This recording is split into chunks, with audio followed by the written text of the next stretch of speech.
بسم اللہ الرحمن الرحیم۔ السلام علیکم ورحمۃ اللہ۔ آپ دیکھ رہے ہیں UAE اردو نیوز اور میں ہوں ستار لغاری۔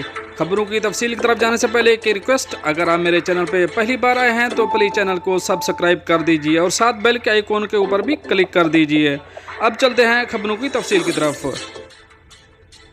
ایمریٹس ID کی تجدید سے متعلق قوانین میں تبدیلی۔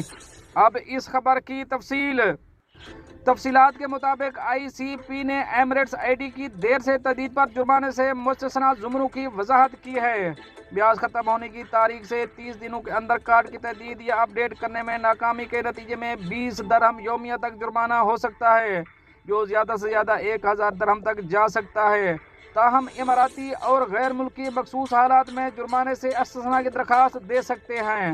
ICP نے اپنی ویب سائٹ اور سوشل میڈیا پلیٹ فارم پر بتایا ہے کہ درج ذیل 3 زمرے ایسے ہیں جنہیں ایمریٹس ID کی تجدید میں تاخیر کی صورت میں جرمانے سے استثناء حاصل ہے۔ ان میں نمبر 1، ایسا فرد جس نے متحدہ عرب امارات چھوڑ دیا اور 3 ماہ سے زیادہ ملک سے باہر گزارے اور اس کے کارڈ کی میعاد ان کے ملک سے روانگی کی تاریخ کے بعد ختم ہو گئی۔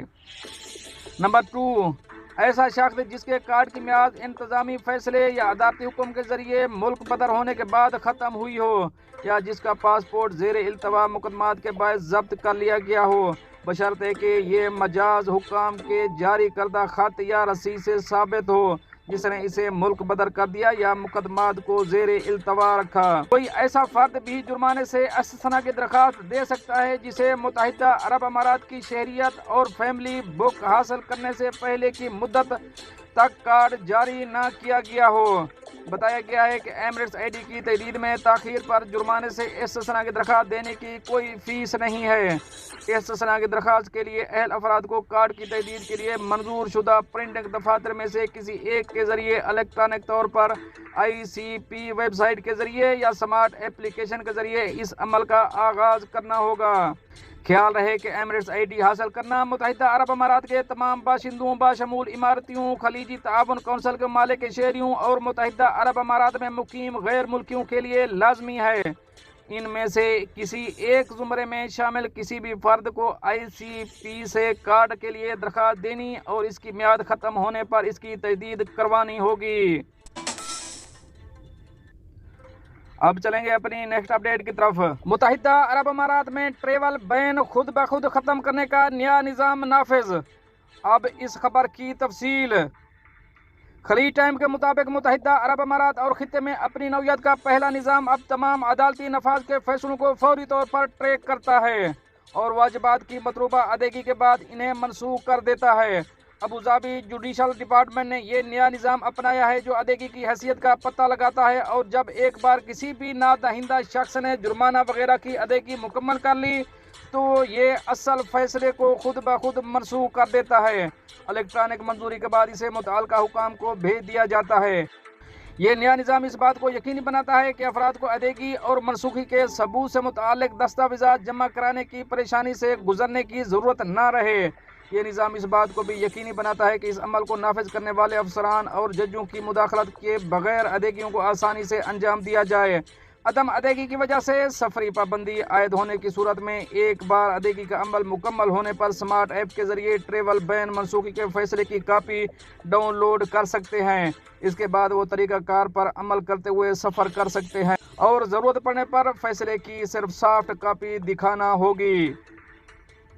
اس طرح عدم ادائیگی کی وجہ سے وارنٹ گرفتاری جاری ہونے یا کسی خاص رقم کی ادائیگی میں ناکامی کی وجہ سے ڈپازٹس اور بینک اکاؤنٹ ضبطگی کے احکامات جاری ہونے کی صورت میں متعلقہ شخص اپنے فنڈ غیر منجمد کروانے کے لیے ادائیگی کے بعد ضبطگی کی منسوخی کے فیصلے کی فزیکل کاپی پیش کرے گا۔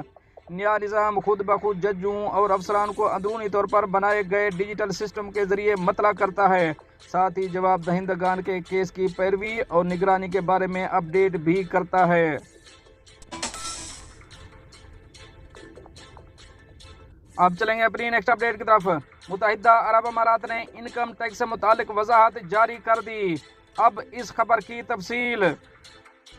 گلف نیوز کے مطابق متحدہ عرب امارات کی وزارت خزانہ کے انڈر سیکرٹری یونس الخوری کا کہنا ہے کہ متحدہ عرب امارات میں افراد پر فی الحال کسی بھی وقت اس کی ذاتی آمدنی پر ٹیکس نہیں لگایا جائے گا۔ انہوں نے عرب ممالک میں وزارت خزانہ کے انڈر سیکرٹریز نامہ اجلاس کے دوران ٹیکس سے متعلق اپنی حکومت کے موقف کا اعادہ کیا۔ ان کا یہ تبصرہ متحدہ عرب امارات کی جانب سے حالیہ مہینوں میں کارپوریٹ انکم ٹیکس کے نفاذ کے بعد سامنے آیا۔ بتایا گیا ہے کہ ابوظہبی میں ہونے والی عرب ممالک کی وزارت خزانہ کے انڈر سیکرٹریز کی موجودہ میٹنگ کا اہتمام عرب مالیاتی فنڈ نے کیا۔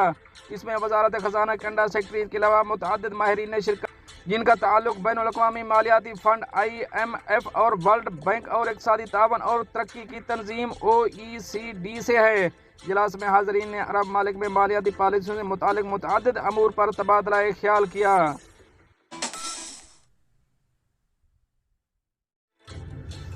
اب چلیں گے اپنی نیکسٹ اپڈیٹ کی طرف۔ عمرہ کی آڑ میں بھیک مانگنے جانے والے 9 مسافر پکڑے گئے۔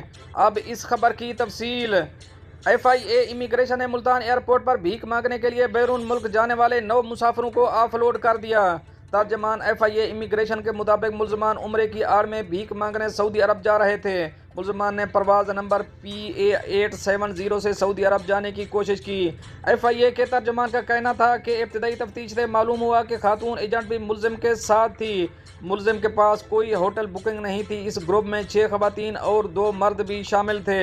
ترجمان نے بتایا کہ ملزمان کو تفتیش اور قانونی کارروائی کے لیے انسداد اسمگلنگ سرکل ملتان منتقل کر دیا گیا۔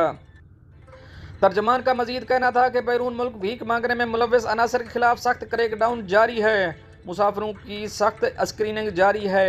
بھیک مانگنے میں ملوث افراد کے پاسپورٹ بلیک لسٹ کیے جائیں گے۔ واضح ہے کہ اس سے قبل بھی ایسے واقعات سامنے آ چکے ہیں جن میں عمرہ کی آڑ میں بھیک مانگنے سعودی عرب جاتے ہوئے لوگوں کو گرفتار کیا گیا۔ وفاقی تحقیقاتی ادارے FIA نے 29 ستمبر کو ملتان ایئرپورٹ پر کارروائی کرتے ہوئے 16 افراد کو گرفتار کیا تھا۔ یہ بھی یاد رہے کہ سیکرٹری اوورسیز نے سینٹ کی قائمہ کمیٹی کو بتایا کہ بیرون ملک گرفتار ہونے والے بھکاریوں میں 90% پاکستانی ہیں۔ اب چلیں گے اپنی نیکسٹ اپڈیٹ کی طرف۔ شہری نے خراٹوں کی شکایت لے کر آنے والے پڑوسی کی جان لے لی۔ اب اس خبر کی تفصیل۔ امریکی میڈیا کے مطابق فلاڈیلفیا شہر سے ایک شہری کو اپنے پڑوسی کو چھرا گھوم کر قتل کرنے پر گرفتار کیا گیا۔ 55 سالہ کرسٹوفر جیمز کا 62 سالہ رابرٹ والیس کے ساتھ خراٹے لینے پر طویل عرصے سے جھگڑا تھا۔ پولیس نے بتایا کہ 55 سالہ کرسٹوفر جیمز نے 62 سالہ رابرٹ والیس کو چاقو مار کر ہلاک کر دیا۔ واقعے کے دن رابرٹ کرسٹوفر سے اس کی اونچی آواز میں خراٹے لینے کی عادت کے بارے میں بات کرنے آیا، جس سے کرسٹوفر کو غصہ آیا اور اس نے فوجی طرز کے ایک بڑے چاقو سے رابرٹ کے سینے پر وار کیا۔ کرسٹوفر نے اپنے بیان میں کہا کہ رابرٹ نے اسے ڈرایا یا دھمکی نہیں دی۔ پولیس کے مطابق کرسٹوفر کے خراٹے لینے پر دونوں میں جھگڑا ہوا اور رابرٹ نے اس کی وجہ سے پولیس کو کئی کالیں کیں۔ کرسٹوفر نے پولیس کو مزید بتایا کہ رابرٹ جھگڑے کے دوران پرسکون نظر آیا اور معاملہ طے کرنا چاہتا تھا۔ مزید برآں رابرٹ نے اس کے خراٹے کم کرنے کے لیے اس کی ناک کی سرجری کے لیے رقم ادا کرنے کی پیشکش کی، لیکن یہ سب اسے ایک دھوکے کی طرح لگتا تھا، اس لیے اس نے اسے مار ڈالا۔ اب چلیں گے اپنی نیکسٹ اپڈیٹ کی طرف۔ 40 برس مقدمہ لڑنے کے بعد نوکریاں ملیں مگر عمریں ریٹائرمنٹ سے تجاوز۔ اب اس خبر کی تفصیل۔ بھارت میں 40 سال کی قانونی چارہ جوئی کے بعد 67 لوگوں کو نوکریاں ملیں، لیکن وہ ریٹائرمنٹ کی عمر گزر چکے تھے۔ متاثرہ افراد کا تعلق ہندوستان کے مغربی بنگال کے ضلع بگلی سے ہے۔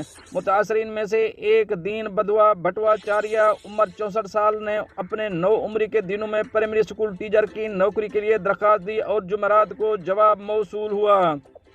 یہ واقعہ 1980 کا ہے، جب دین بندو کو اہلیت کے باوجود نوکری نہیں ملی تو وہ اپنا مقدمہ عدالت لے گیا۔ اب 40 سال بعد کلکتہ ہائی کورٹ نے ان کے حق میں فیصلہ دیا ہے اور تقرری کے احکامات بھی جاری ہو چکے ہیں، لیکن اب بہت دیر ہو چکی ہے۔ دین بندو بھٹاچاریہ کے علاوہ عدالت نے اسی معاملے میں 66 دیگر لوگوں کو پرائمری ٹیچر کی نوکریاں دینے کے حق میں بھی فیصلہ کیا، تاہم اب ان کی عمریں ریٹائرمنٹ کے لیے مختص کی گئی عمر سے تجاوز کر چکی ہیں۔ BBC بنگلہ سے بات کرتے ہوئے دین بندوا نے کہا کہ انہیں سمجھ نہیں آ رہا تھا کہ ملازمت کا خط ملنے کے بعد کیا کریں۔ یاد رہے جس وقت یہ بھرتی کا مقدمہ درج ہوا تھا اس وقت مغربی بنگال میں بائیں بازو کی حکومت تھی۔ سائلین نے اپنے حق کے لیے احتجاج بھی کیا تھا۔ اب چلیں گے اپنی نیکسٹ اپڈیٹ کی طرف۔ دشمن ملک کی فلمیں دیکھنے پر 12 سال قید۔ اب اس خبر کی تفصیل۔ شمالی کوریا میں 16 سالہ 2 لڑکوں کو جنوبی کوریا کی فلمیں اور موسیقی سننے پر 12 سال قید کی سزا سنا دی گئی۔ عالمی خبر رساں ادارے کے مطابق ان دونوں نوجوانوں کو شمالی کوریا میں جنوبی کوریا کے مشہور میوزیکل بینڈ کے پاپ کے گانے سننے اور ویڈیو دیکھنے پر گرفتار کیا گیا تھا۔ ان دونوں نوجوانوں کو سخت مشقت کے ساتھ قید کی سزا سنائی گئی ہے۔ یہ خبر ساؤتھ اینڈ نارتھ ڈیولپمنٹ انسٹی ٹیوٹ نے جاری کی ہے۔ دونوں طالب علم سزا سنتے وقت ہتھ کڑیوں میں جکڑے ہوئے اور نقاب پوش ہیں۔ سزا سنائے جانے کے دوران 1000 طلباء موجود تھے۔ طالب علموں کو 3 ماہ کے عرصے میں جنوبی کوریا کی فلمیں، موسیقی اور میوزک ویڈیو دیکھنے اور تقسیم کرنے کا مجرم قرار دیا گیا تھا۔ اس خبر کو سب سے پہلے برطانوی نشریاتی ادارے BBC نے رپورٹ کیا تھا۔ یہ خبر اس وقت کی بتائی جا رہی ہے جب شمالی اور جنوبی کوریا کے درمیان کشیدگی اپنے عروج پر تھی۔ دوستو یہ تو تھی کچھ اہم اپڈیٹ جو آپ دوست شیئر کری ہیں۔ ملتے ہیں نیکسٹ اپڈیٹ کے ساتھ نیکسٹ ویڈیو میں، تب تک کے لیے اللہ حافظ۔